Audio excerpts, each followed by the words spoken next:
In World War II, Jeep-type vehicles became the backbone of armies, fast, reliable, and able to go where bigger vehicles couldn't. In this video, we list every World War II Jeep-type vehicle, nation by nation, starting off with the United States. Willys MB, the iconic image of the American Jeep. It defined the general-purpose vehicle, rugged, reliable, and incredibly adaptable.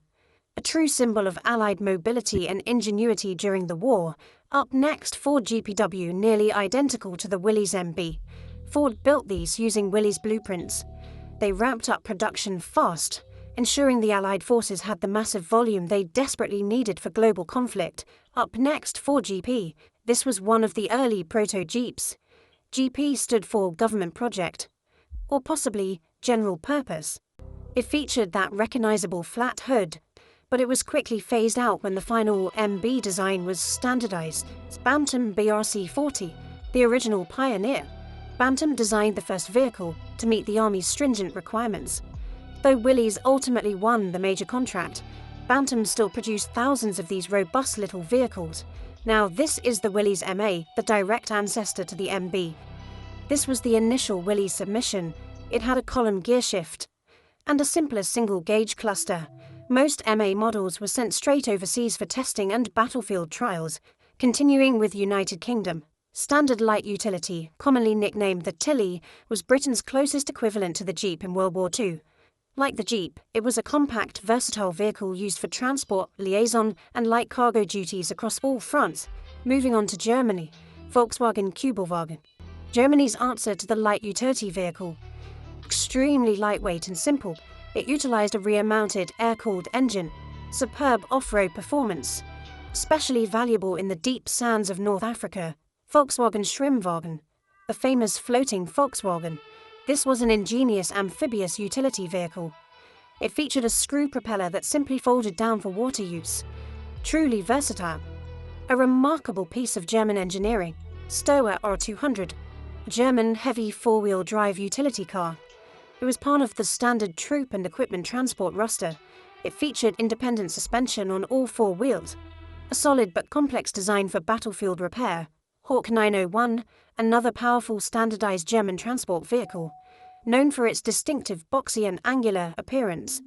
It served reliably throughout the conflict, primarily carrying officers and vital communications equipment. Next up, Japan, Kurogane Type 95. This was the primary Japanese light utility vehicle. It is often cited as the world's first mass-produced four-wheel drive vehicle. It had a distinct, motorcycle-like front fender design. Very rugged for Pacific Island hopping. Toyota AK-10, a Japanese utility car heavily influenced by the American Bantam design. It was produced in somewhat limited numbers. It clearly shows the efforts by Japanese industry to quickly emulate successful foreign designs.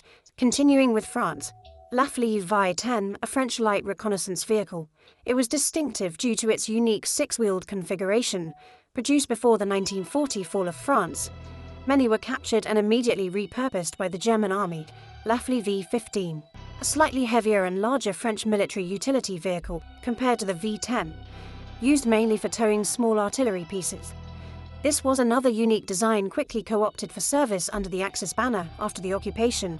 Peugeot DMA, a standard French truck or van chassis quickly adapted for wartime utility use, primarily used for local logistics. It was often seen carrying essential supplies rather than personnel. A simple, sturdy workhorse for the French military. Let's move on to Italy. SPA Viberti AS-43, an Italian light armored car. Used extensively for reconnaissance and high-speed patrol duties in North Africa. Fast and relatively well armed for its class. It saw service under both Italian and later German commands.